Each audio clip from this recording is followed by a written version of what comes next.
வணக்கம். இது அறக்கழகம். நான் உங்கள் தவம். கொஞ்சம் நிதானமாக, இன்னும் சரியாக சொல்ல வேண்டுமானால், எல்லாவற்றுக்கும் அடிப்படை காரணம் மாற்றம் அரசியல் ஒன்றுதான் என்கிற அடிப்படையில், அரசியல் எவ்வளவு முக்கியமானது, அதில் மேலோட்டமாக பார்த்தால் எவ்வளவு சிக்கல் வரும், எவ்வளவு பெரிய ஆபத்து இருக்கிறது, எவ்வளவு பின்னோக்கி செல்ல வேண்டியிருக்கும் என்பதையெல்லாம் இன்று கொஞ்சம் விரிவாக பேசலாம்னு நினைக்கிறேன். 23 தேர்தல் அதாவது ஓட்டு போட்டு முடிஞ்சாச்சு. ஆனால் பெரும்பாலும் சில இடங்களில் என்ன தகவல், அதாவது இது மீடியா ட்ரையலா அல்லது ஊடக ரீதியாக உளவியல் தாக்குதலான்னு தெரியல. எப்பயுமே யாராவது புதுசாக வந்தால் அது ஒரு பேசும் போல இருக்குங்கிறது நம்மளால் மறுக்க முடியாது. ஆனால் இது இந்த மாதிரி கொஞ்சம் கூடுதலாக விஜயதே வருவார் அப்படின்னு சொல்லிட்டு பல இடங்களில், ஏன் சரியாக சொல்லப்போனால் அரசியல் அறிந்தவர்கள் சிலர் கூட பார்த்திங்கன்னா, வரலாற்றை அறிந்தவரோட சிலர் கூட பார்த்திங்கனாக்கா, இல்லைங்க இந்த தடவை விஜய் வந்துடும் போல் இருக்குது, அதாவது டிவிக்கு பெரிய பேசும் போல இருக்குது, அதனால் ஒரு வகையான பயம் இருக்குதுன்னு சொல்லிட்டு படித்தவர்கள், அரசியல் தெரிந்தவர்கள், குறிப்பாக வரலாற்று அறிஞர்களோட சிலர் சொல்வது உண்மையிலேயே உள்ளபடியே கொஞ்சம் வியப்பாகவும் இருக்கிறது. என்னடா இது ஒரு மாதிரி அப்படி பேசுகிறாங்களே பண்ணணும், நமக்கே கூட ஒரு இந்த உளவியல் தாக்கங்கள் இருக்குல்ல, எல்லாரோட உளவியல் தாக்கங்கள் இருக்குல்ல, அது நம்மளை சிந்திக்க வைக்கிறது.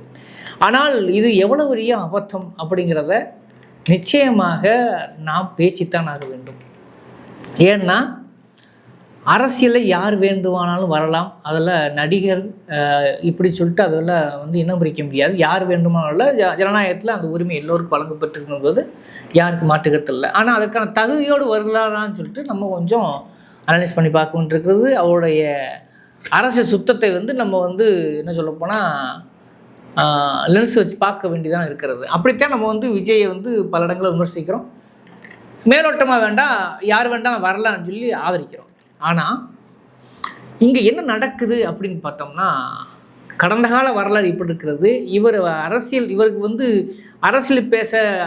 உண்மையான அரசியல் பேசுகிறாரானா அது இல்லைங்கிறது மட்டும் உறுதியாக செய்ய முடியும். குறிப்பாக ஜென்சி தலைமுறை பெரும்பாலும் இந்த விஜயை ஆதரிப்பதை பார்க்க முடிகிறது. அந்த முதல் தலைமுறை, அதாவது யாரால் இந்த இடத்திற்கு வந்திருக்கிறோம், எப்படியான வளர்ச்சியை இந்தியாவிலேயே முதன்மையாக தமிழ்நாடு அடைந்திருக்கிறது என்கிற அரசியல் பிரஞைலாம் எதுவுமே இல்லாமல், இந்த அரிசி சாப்பாடுன்னு சொல்கிறோம் இல்லையா, அதெல்லாம் எந்த காலத்துக்கு பிறகு நமக்கு ஈஸியாக கிடச்சிருக்கு, 60க்கு முன்னாடி இல்லாமல் இந்த தமிழ்நாடு எப்படி இருந்தது அப்படிங்கிற அரசியல் புரிதல் இல்லாமல், வரலாறு தெரியாமல், இன்னும் சரியாக சொல்லப்போனால் இந்த மாறியவர்கள் இன்று தற்கொலைகள் என்று புறந்தள நினைத்தால் கூட அந்த தற்கொலைகள் உருவாவதற்கான காரணம் என்னங்கிற விஷயத்தை சேர்த்து தான் பேச வேண்டியிருக்கிறது. அதனால தான் ரொம்ப ரொம்ப கவனமாக பேச வேண்டியதுன்னு சொல்கிறேன். ஏன்னா இவர்கள் போகிற போக்கில் ஏதோ ஒரு சினிமா நடிகர் நல்லா டான்ஸ் ஆடுறாரு, நல்ல பஞ்ச் டைலாக் பேசுகிறாரு, சினிமாவில் கேரியர் உச்சத்தை விட்டு வந்திருக்காருங்கிற ஒரு முன்னை வாதங்களை மட்டும் வைத்துக்கொண்டு ஒரு ஜென்சி தலைமுறை இவரை வரவேற்கிறது என்றால், அப்போ இவர்களுக்கு அரசியல் அறிவை தராமல் சென்றது யார்? பெற்றோர்கள் ஏன் அரசியலாக யாருமே இல்லாமல் வெறும் மிடில் கிளாஸாக வளர்ந்த பிறகு எந்த அரசியலால் இந்த இடத்தை இந்த உயரத்தை அடைந்திருக்கிறோம் என்கிற பிரங்கை கொஞ்சம் கூட இல்லாத விளைவைத்தானே இன்றைக்கி நம்ம அறுவடை செய்கிறோம். பவன் கல்யாண் ஆந்திராவில் ஒரு சினிமாவில் லாஜிக் இல்லாத சினிமாக்களை பார்த்து வளர்ந்தவர்கள், லாஜிக்கே இல்லாமல் அவர்களை தேர்ந்தெடுக்கிறாலும் புரிஞ்சுக்க முடியுது. பக்கத்து மாநிலம் கேரளா, அது நடிகர்களை எங்கே வைக்க வேண்டுமோ அங்கே வைத்து துல்லியமாக அந்த கலை ரசனையை உருவாக்கி இருக்கிறது. ஆனால் தமிழ்நாடு இதில் உண்மையிலே ரெண்டுக்கும், இந்த ஆந்திராவுக்கும் கேரளாவுக்கும் இடைப்பட்ட ஒரு நிலையாகத்தான் சினிமாவை ரசித்து கொண்டிருக்கிறார். சினிமாவில் உள்ள விஷயங்களை ஒரு கும்பல் மனநிலையோடு அதை ரசிக்க தொடங்கியிருக்கிறார்கள். அந்த விளைவைத்தான் இன்று நாம் விஜயின் வாயிலாக அறுவடை செய்து கொண்டிருக்கிறோம் தெல்ல தெளிவாக தெரிகிறது. ஆனால் நீங்கள் வரலாற்றில் பார்த்தீங்கன்னாக்கா தமிழ்நாடு எல்லாவற்றிலும் முன்னோடியாக இருந்திருக்கிறது. குறிப்பாக முதல் பெண் வாக்குரிமை பார்த்திங்கன்னா எப்படின்னா நடைமுறைக்கு கொண்டு வந்தது முதல் சட்டமன்ற உறுப்பினர் யாருன்னா முத்துலட்சுமி ரெட்டி 27 நடந்திருக்குது. இப்படி பெண்களுக்கான முன்னெடுப்புகளில் முதன்மை மாநிலமாக எப்பொழுதுமே இருந்திருக்கிறது. 2005 எல்லாருக்குமான, அதாவது மகளும் மகனே அப்படிங்கிற அடிப்படையில் 2005 கலைஞர் சொத்துரிமையை இந்தியாவிலேயே ஒரு பெரிய ரொம்ப, அதாவது மத்திய அரசு கூட கொஞ்சம் தயங்கி கொண்டு வந்த சொத்துரிமையை பயங்கரமாக அறிவித்தது தமிழக அரசு. இப்படி பல்வேறு நிலைகளில் பெண்களுக்கான இன்றைக்கும் கூட பார்த்தீங்கன்னாக்கா பெண்களுக்கான பிஹெச்டி படிப்பில் பார்த்தீங்கன்னாக்கா தமிழ்நாடு தான் முன்னணி இருக்கிறது. பெண்களுக்கான உயர்கல்வியில் சேரக்கூடிய விகிதமும் தமிழ்நாடு தான் முன்னணி இருக்கிறது. உயர்கல்வி அல்லது பள்ளி படிப்பு எல்லாத்தையும் முடிக்கிற விகிதத்தில் தமிழ்நாடு தான் நம்பர் 1 இருக்குது பெண்கள் விஷயத்தில். ஏன் இந்த பெண்கள் விஷயம் சொல்கிறேன்னாக்க, அதே பெண்கள் தான் பார்த்தீங்கன்னா இன்றைக்கி இந்த விஜய் ஆதரவு மனநிலையில் ஒரு ஒரு அப்பா கிட்ட பார்த்தீங்கன்னா கண்டிப்பாக மாற்ற வேணும்ப்பா, என் மகன் நல்லா இருக்குனாக்க நீ ஓட்டு போடுங்கப்பா அப்படிங்கிற இந்த மேலோட்டமான அரசியல் எங்கிருந்து உருவாகிறது என்கிற ஒரு என்ன சொல்ற ஒரு கசப்பான அனுபவத்தை நம்ம அனுபவித்துக் கொண்டிருக்கிறோம். அப்போ அவர்கள் தலையில் இருப்பது யார்? அவர் தலையில் அரசியலை கொடுக்க மறந்து வேறு விஷயத்தை திணித்தது யார்? அப்படிலாம் நம்ம என்ன சொல்கிறது, உவத்தல் காய்த்தல் என்று இது ஒரு முரண்பாட்டு எல்லா முரண்பாடு சேர்த்தல் பேச வேண்டியிருக்கிறது. அப்போ சீமான் இடையில் வந்தார். அவர் ஒரு என்ன சொல்கிறது முற்போக்கு அரசியல் போல் பேசி பின்னால் ஒரு குடிதேசிய கோமாளியாக இருப்பவர்களையும் விஷமத்தனமான ஒரு இனவாத அரசியலை முன்னெடுத்து, இனவாத அரசியலுக்கு கூட உண்மையாக இல்லாமல் பிழைப்புவாத அரசியலில் திளைத்து ஒரு குழப்பவாத அரசியலை நிரப்பியிருக்கிறார். ஒரு இறுதியில் பிராமண கடப்பாறையை தூக்கி அவர் யார் என்று தன்னை நிரூபித்திருக்கிறார். அநேகமாக இந்த தேர்தல் கண்ணுக்கு தெரியாமல் காணாமல் போவது யாருன்னா சீமான் தான். அதில் ஒரு மகிழ்ச்சி. ஆனால் அதையும் தாண்டி விஜய் என்ன வகையான அரசியலை முன்னெடுக்கிறார் அப்படின்னு சொல்லும்போது நமக்கு அதை விட ஒரு ஆபத்தாக இருக்கிறது. ஒரு சினிமாக்காரனால், ஒரு டைரக்டர், ஒரு வசனகர்த்தாவால் குடி தேசிய கோமாளிகளாக ஒரு பக்கம் உயர்ந்து இப்பொழுது காணாமல் போக போயிருக்கார், ஒரு பக்கம் மகிழ்ச்சி. அப்போ அந்த விஜய் எப்படி ஏற்றுக்கொள்வது? அவர் பெரியாரையும் அம்பேத்கரையும் பேரளவில் உச்சரிக்கிறார், கொள்கை தலைவர்களாக சொல்கிறார். ஆனால் எந்த மேடையிலாவதும் பெரியாரோட கருத்துக்களை பேசியிருக்கிறாரா, அண்ணல் அம்பேத்கர் கருத்துக்களை பேசியிருக்கிறாரா, அல்லது மேற்கோள் காட்டியிருக்கிறாரா என்ற இல்லை. இளைஞர்கள் வெறுமனை படத்தை மட்டும் வைத்துக்கொண்டு தன்னை முற்போக்காளராக கட்டமைத்துக் கொள்வது எந்த வகை நியாயம்? அப்போ அவர் சரியாக இருக்காருன்னா அதில் ஏகப்பட்ட சந்தேகம் இருக்கிறது. சொந்த வாழ்க்கையில் கூட அப்படித்தான். சொந்த வாழ்க்கையில் அவர் மனைவியை விவாகரத்து செய்துவிட்டு இன்னொரு திருமணம் செய்து கொண்டு சட்ட ரீதியாக இன்னொரு திருமணம் செய்வது யாருக்கு எந்த குழப்பமும் இல்லை, அது நியாயமானது. ஆனால் அப்படி ஒரு விவகாரத்தை கூட வழங்காமல் தான் தோண்டித்தனமாக அதையும் கூட எந்த ஒருத்தும் இல்லாமல் செய்யக்கூடிய பேசுவர் எப்படி பெரியாரிஸ்டாக இருக்க முடியும், ஒரு அம்பேத்கராக இருக்க முடியும், எப்படி இவர் பெண்ணியத்தை போற்றக்கூடியவராக இருப்பார் அப்படின்ற கேள்வி இயல்பாக வருது. சொந்த வாழ்க்கை எடுத்துக்கொள்ளவில்லை, ஆனால் பொதுவெளிக்கு வந்துவிட்ட பிறகு அவள் எப்படி ரியாக்ட் பண்ணுறாங்க இல்லையா, ஒருத்தே இல்லைங்கிறது என்ன வகையான கேள்வி. அப்போ இதெல்லாம் இந்த பெண்கள், இளம் பெண்கள் எப்படி ஏற்றுக்கொள்கிறார்கள்? அதை போகிற போக்கில் அவங்க சொல்லக்கூடிய பார்த்தீங்கன்னா அவன் இவ்வளோ வச்சிருக்கேன், அவன் வச்சிருக்கேன், இவர் வச்சல என்ன தப்புங்கிற மாதிரியான ஒரு மனநிலை இருக்கு இல்லையா, இது எவ்வளோ மோசமானது. அப்போ இவர்கள் ஓட்டை தீர்மானிப்பவராக வந்தால் நாடு என்னத்துக்கு ஆகும் அப்படின்னு சொல்லி நமக்கு இயல்பாக கேள்வி வருது, அச்சமும் வருகிறது. இப்போ எந்த வகையில் பார்த்தாலும் எந்த பாயிண்ட் ஆஃப் பார்த்தாலும் இது ஒரு சிக்கலாக இருந்திருக்கிறது. அநேகமாக 4ஆம் தேதி என்ன நடக்குமோ என்று இருக்கிறது. பல பேர் விஷத்தை குடிச்சிடுவேன், என் பிள்ளைகள் விஷத்தை கொடுத்து கொன்றுவேன்லாம் பேசக்கூடிய ஒரு என்ன சொல்கிறது ஒரு ஒரு பிதற்றப்பட்ட ஒரு மனநோயாளிகளாக இருப்பதை பார்க்க முடியுது. ஆனால் அந்த மனநோயாளிகளை உருவாக்கியவர்கள் யார் என்ற விஜய் என்று ஒரு போகிற போக்கு சொன்னாலும் கூட இப்படியான தலைமுறை உருவாகுவதற்கு என்ன காரணம் எந்த சித்தாந்தத்தால் நாம் இந்த இடத்துக்கு வந்தடைந்திருக்கிறோம் என்கிற புரிதல் கொஞ்சம் கூட இல்லாமல் ஒரு நடிகனை கொண்டாடி திளைக்கிற ஒரு நடிகன் என்ன ஒரு தவறான என்ன ஒரு மேம்போக்கான அரசியல் பேசினா கூட அதையும் கொண்டாடி திளைக்கிற வெறும் மாற்றம் வேண்டும் என்கிற ஒரு முன்ன மனநிலையில் இவர்களை வரவேற்கிறார்கள் என்றால் இது எவ்வளவு பெரிய ஆபத்தானது. இது சரியா? இது கடைசியில் எங்கு போய் முடிய போகிறது என்று பார்த்தால் இது கண்டிப்பாக பாதாளமாகத்தான் இருக்க முடியும். இன்னும் சரியாக சொல்ல வேண்டுமானால் ஒரு 50 ஆண்டு காலம் இந்த நாம் அடைந்திருக்கிற வளர்ச்சியை பின்னோக்கி செலுத்துவதாகத்தான் இருக்கும். ஏனென்றால் இவர் பிஜேபியும் எதிர்த்து காத்திரமாக எந்த ஒரு பேச்சும் பேசுவதில்லை. அதையும் ஒரு ஆடியோ லீக் ஆச்சு பார்த்துருப்பீங்க. பிஜேபி பற்றி பேசாத உன்னை யார் பிஜேபி பற்றி பேச சொன்னது அப்படின்னு சொல்லி கடுமையாக அந்த சம்மந்தப்பட்ட தாவேக நிர்வாகியை மேலே உள்ள ஒரு நிர்வாகி திட்டுகிறார். அப்படின்னா பிஜேபி ஒரு இலக்கை அல்லங்கிறது தெரியுது. ஆனால் இன்னொரு வகையான சந்தோஷம் என்னென்னா, பிஜேபி அண்ணாமலையை சீமானை ஓரங்கட்டியதன் விளைவாக விஜய் அந்த இடத்துக்கு சேர்ந்திருக்கிறார். குறிப்பாக அதிமுக கூட ஒரு ரெகுலேஷன் பண்ணுறக்கூடிய இடத்துல, அதிமுக இருக்கக்கூடிய இடத்துல நாளை விஜய் வந்தாலும் ஆச்சரியப்படுறதுக்கு ஒன்றும் இல்லை. அது ஒரு மாநில கட்சியாக வந்தால் நல்லதுதான் என்றாலும் கூட அவர் செய்யக்கூடிய அரசியல் இருக்குல்ல, அது வந்த உடனே அவர்கிட்ட ஒரு பதவியை தூக்கி கொடுக்க முடியுமா? எந்த ஒரு 5 ஆண்டு காலத்தில் இப்போயே அவரோட அறிவித்து ஒரு வருட காலம் ஆகிறது. அவர் எந்தெந்த செயல்பாடுகளில் எந்தெந்த இஷ்யூகளை என்ன நிலைப்பாடு எடுத்தார் என்றால் தலை சுற்றுகிறது. அவ்வளவு அபத்தமான நடவடிக்கை எடுத்திருக்கிறார். குறிப்பாக அந்த 41 பேர் சேர்த்தாங்க இல்லையா, இது கொஞ்சம் கூட பொறுப்பே இல்லாமல் அது முடிந்த 2-3 மாதங்களில் இன்னொரு மேடையில் குத்தாட்டம் போட்டு கொண்டிருக்கிறார். அதற்கு பொறுப்பேற்க மறுக்கிறார். காரணம் போகிற போக்கில் ஒரு வன்மமான அரசியலை திமுக மீது அதை திணிக்கிறார். அதையும் கூட அந்த ரசிகர்கள் ஏற்றுக்கொள்கிறார்கள்ங்கிறத ரொம்ப ஆபத்தாக பார்க்க முடிகிறது. அப்போ எந்த பாயிண்ட் ஆஃப் வியூவில் பார்த்தாலும் இந்த அரசியல் எவ்வகையானது, 23 என்னதான் நடந்தது என்று நாம் கொஞ்சம் பரிசீலிக்க வேண்டியிருக்கிறது. இன்னொரு உண்மையை ஒப்புக்கொள்ள வேண்டுமா, அதிமுகவோ திமுகவோ அல்லது இடதுசாரிகளோ அல்லது உண்மையான தமிழ் தேசியவாதிகளோ, குறிப்பாக தியாகம் போன்ற முற்போக்கு தமிழ் தேசியவாதிகள் நான் சொல்கிறேன், இந்த குடிதேசிய கோமாளிகளை நான் ஒருபோதும் சொல்வதில்லை.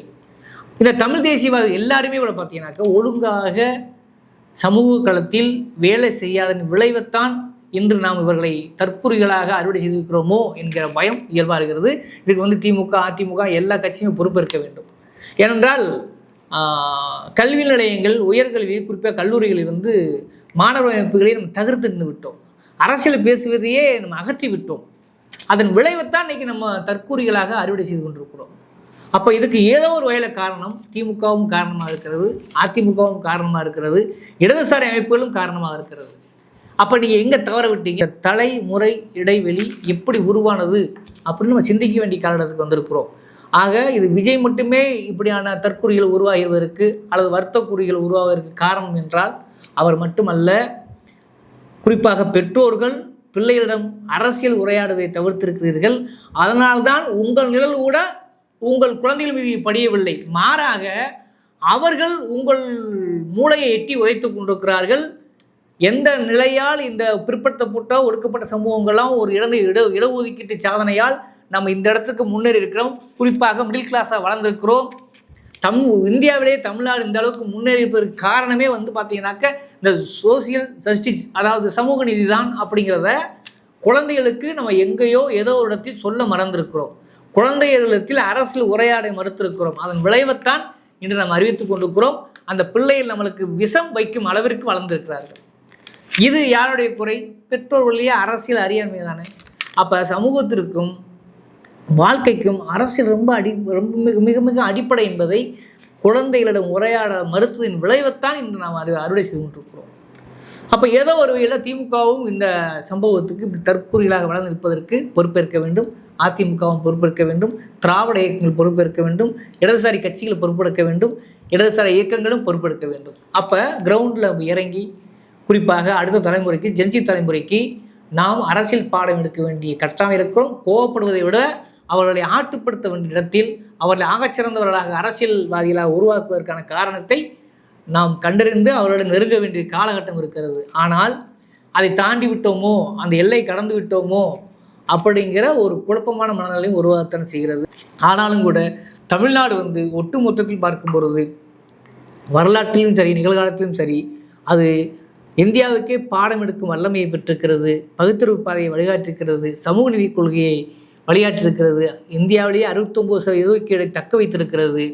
குறிப்பாக இந்திய ஒன்றியத்தோடு தொடர்ந்து போராடி கொண்டிருக்கிறது. அது அதிமுக காலத்தில், ஜெயலலிதா காலத்திலும் சரி, அல்லது கலைஞர் காலத்திலும் சரி, இப்பொழுது ஸ்டாலின் காட்சியாக இருந்தாலும் சரி, ஒரு சவாலான ஒரு சிம்ம சொப்பனமாக ஒன்றிய அரசு தமிழ்நாடு விளங்குகிறது என்றால் ஆச்சரியப்பட ஒன்றும் இல்லை. ஆனால் அது தொடர்ந்து இருக்குமா அப்படி என்றால் அது கேள்விக்குறியாக இருக்கிறது. இந்த மாதிரியான சினிமாக்காரர்களால் அது சீரழிந்து விடுமோ என்கிற பயமும் இயல்பாகிறது. அப்போ இங்கே என்ன நடக்கிறது அப்படின்றத நம்ம தெளிவாக பேச வேண்டியிருக்கிறது. குறிப்பாக இன்றைக்கி நம்ம எல்லோருமே ஊடகத்துறையில் வேலை பார்க்க முடிகிறது. ஆனால் அன்றைக்கு ஊடகத்துறையில் யாரும் இல்லை. ஆனால் இன்றைக்கி டேட்டாப்படி கூட பார்த்தீங்கன்னாக்க ஒரு ஊடகத்துறையாக இருந்தால் அது 80% பிராமணர்களாக இருக்கிறார்கள். அதே அணு உலை கழகமாக இருந்தால் அதில் 90% பிராமணர்களாக இருக்கிறார்கள். ஐடி உயர்கல்வியல் நிலையில் பார்த்தீங்கன்னாக்க 70-80% அக்ரஹாரமாகவே இருக்கிறது. நீதிபதிகள் துறை கூட 750க்கு மேல் உயர்நீதிமன்ற நீதிபதிகள் இருந்தால் அது கிட்டத்தட்ட 450க்கு மேற்பட்டவர்களாக உயர்ஜாதிக்காரர்கள் இருக்கிறார்கள். குறிப்பாக பிராமண வகுப்பை சேர்ந்த அல்லது பனியா வகுப்பை சேர்ந்தவர்களாக இருக்கிறார்கள். அதேபோல் கிரிக்கெட் வாரியத்தில் அவர்கள் தான் இருக்கிறார்கள். இன்றைக்கும் கூட முதல்வர், பிரதமர், குடியரசுத் தலைவருடைய முதன்மை செயலாளர்களில் ஒருவர் கூட பிசி இல்லை, எஸ்சி இல்லைங்கிற டேட்டா தான் இன்றும் உலவி கொண்டிருக்கிறது. அப்படியான சூழலில் இப்படியான சினிமாக்காரர்கள் இந்த அரசியல் நம்ம இன்னும் முழுமையான ஒரு பிரதிநிதித்துவத்தை எல்லா சமூகமும் பெறவில்லை. ஒரு 3-4% உட்பட்ட சமூகம் தான் ஒட்டுமொத்த இந்தியாவின் அதிகாரத்தின் கையில் வைத்திருக்கிறது. இந்த மாதிரியான ஒரு நேரத்தில் இப்படியான ஒரு தற்கூறிகள் எங்கிருந்து உருவாகிறார்கள்? அரசியல் தற்கூறிகளை எப்படி உருவானார்கள் என்றால் நாம் அவர்களிடம் அரசியல் உரையாடல்களை தவிர்த்திருக்கிறோம். அதன் விளைவைத்தான் இன்று நாம் அறிவித்துக் கொண்டிருக்கிறோம். அதுதான் உண்மை. அப்படி இருக்கையில் குறிப்பாக இந்தியாவிலே தமிழ்நாட்டு இந்த உயரத்துக்கு வந்ததுக்கான காரணம் என்ன? இப்போ கூட ஜிஎஸ்டி கவுன்சில் இந்த விஷயங்களில் 11.19 அளவுக்கு உயர்ந்திருக்கிறோம். அதே மாதிரியே மருத்துவத்துக்கு வந்திருக்கிறோம். இன்னும் சொல்லப்போனால் இந்தியாவிலே 2050 கனவு என்னவென்றால் 1000 பேருக்கு ஒரு டாக்டர் உருவாக்குவது இந்தியாவின் கனவாக இருக்கிறது. ஆனால் தமிழ்நாட்டின் கனவு அது 50 ஆண்டுகளுக்கு முன்னோக்கி நாம் இருக்கிறோம். குறிப்பாக 250 பேருக்கு ஒரு மருத்துவர் உருவாக்கி வைத்திருக்கிறோம்.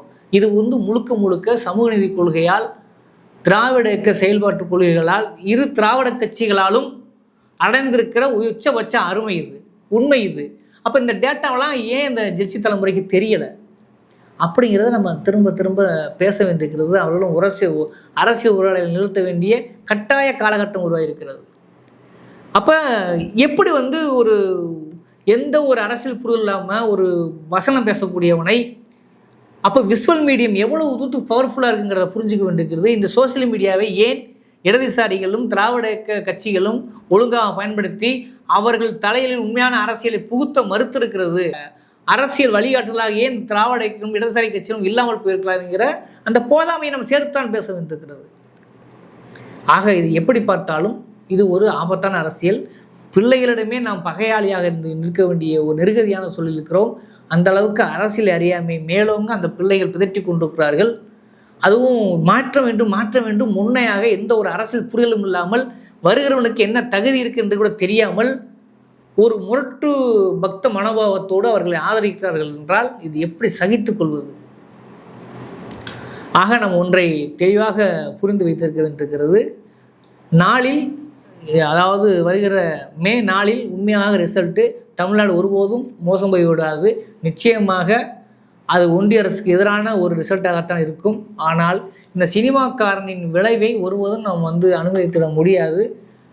சொற்ப தொகுதியில் ஜெயித்தால் கூட, வாக்கு சதவீதம் 15-20 தாண்டினால் கூட அது திராவிட இயக்க இடதுசாரி கட்சிகளின் தோல்விதான் என்பதை தயவு செய்து புரிந்து கொள்ளுங்கள்.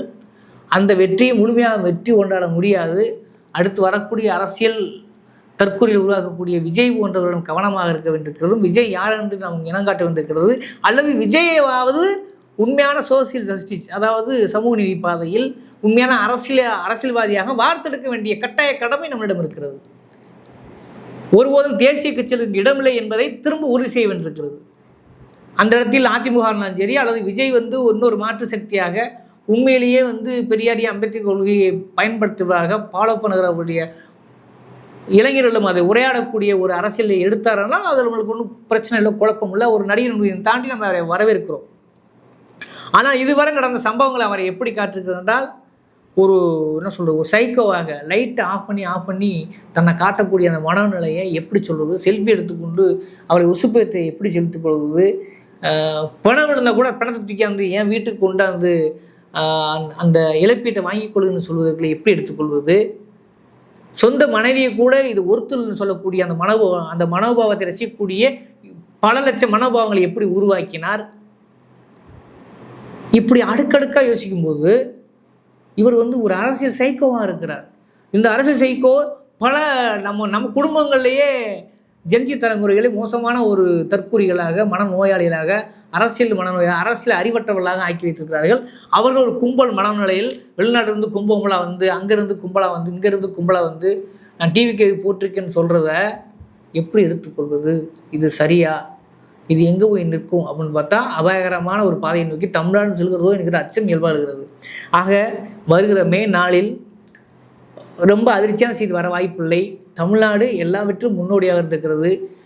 எந்த தேர்தல் அரசியலமாக இருந்தாலும் முன்னோடியாகத்தான் இருக்கும். அவ்வளவு தூரத்துக்கு சரிஞ்சு விடவில்லை என்ற நம்பிக்கை ஒரு பக்கம் இருந்தாலும், இவர்கள் வாக்கு சதவீதம் உயர்ந்தால் கூட அது தமிழ்நாட்டின் அரசியல் குறியீடும் வேறு ஒரு திசையை நோக்கி, மோசமான திசையை நோக்கி போகிறதோ, குறிப்பாக வலது திசையை நோக்கி போகிறதோ, அல்லது ஒரு அரசியல் அற்ற ஒரு சமூக ஆடுகளை உருவாக்கி கொண்டிருக்கிறோமோ என்கிற பயம் இயல்பாகிறது. அந்த பயத்தை போர்க்க வேண்டுமானால் இடதுசாரிகளும் திராவிட இயக்க செயல்பாட்டாளர்களும் உண்மையான தமிழ் தேசியவாதிகளும் களத்திற்கு வர வேண்டும். குழந்தைகளிடம் பெற்றோர்கள் உரையாட வேண்டும். அரசியல் என்பது உலக வாழ்க்கையில் அரசியல் என்று எதுவும் அசையாது என்கின்ற காத்திரமான அரசியல் பாடத்தை எடுக்க வேண்டிய கட்டாய கடமை இருக்கிறது. அதனால் பெற்றோர்கள் பிள்ளைகளிடம் அரசியல் பேசுங்கள்.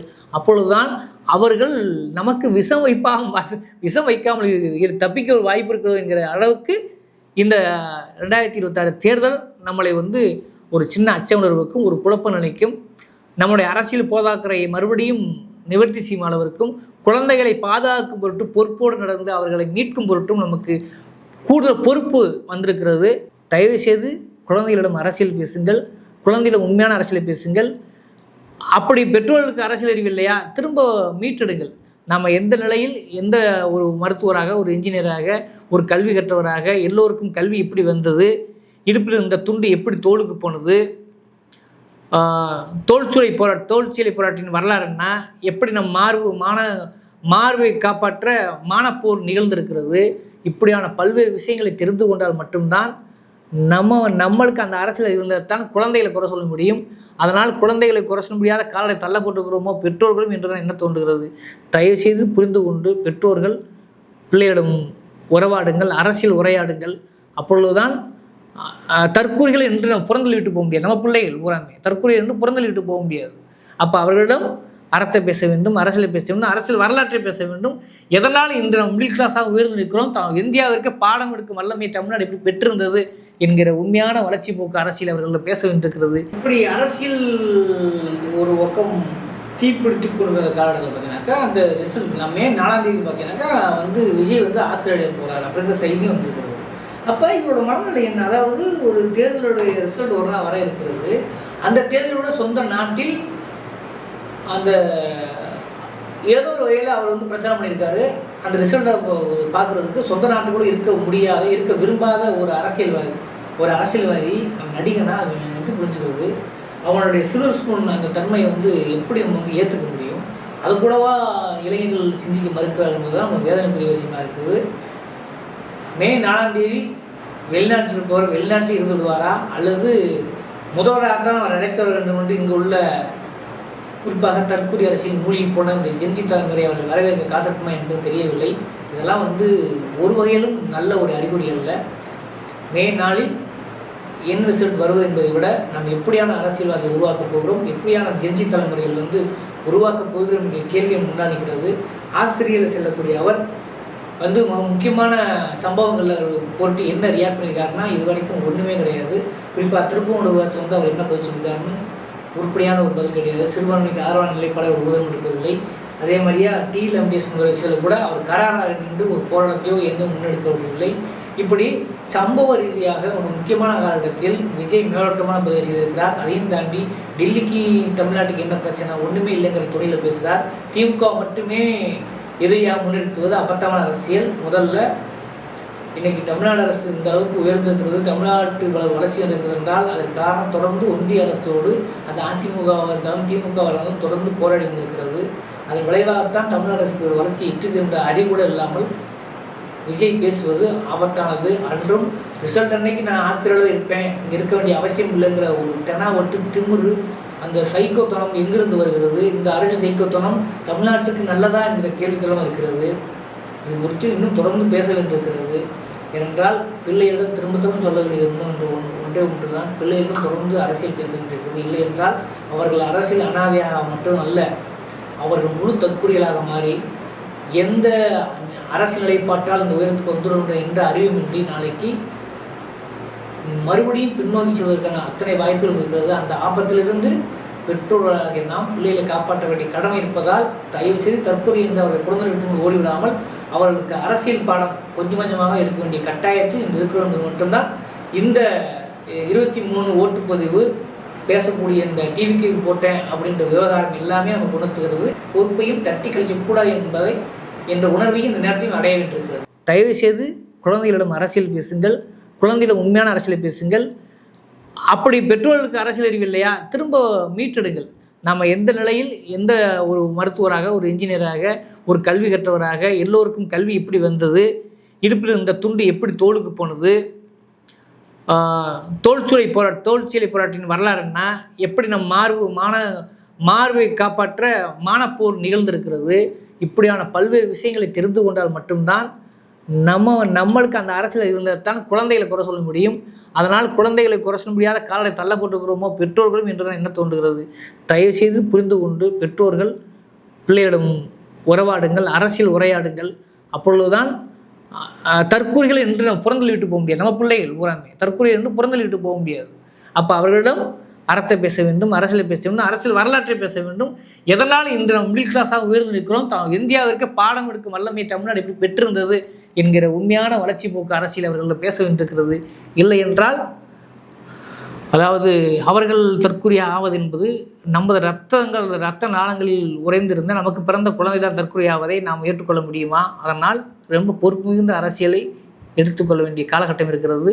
தொடர்ந்து பேசுவோம். நன்றி, வணக்கம்.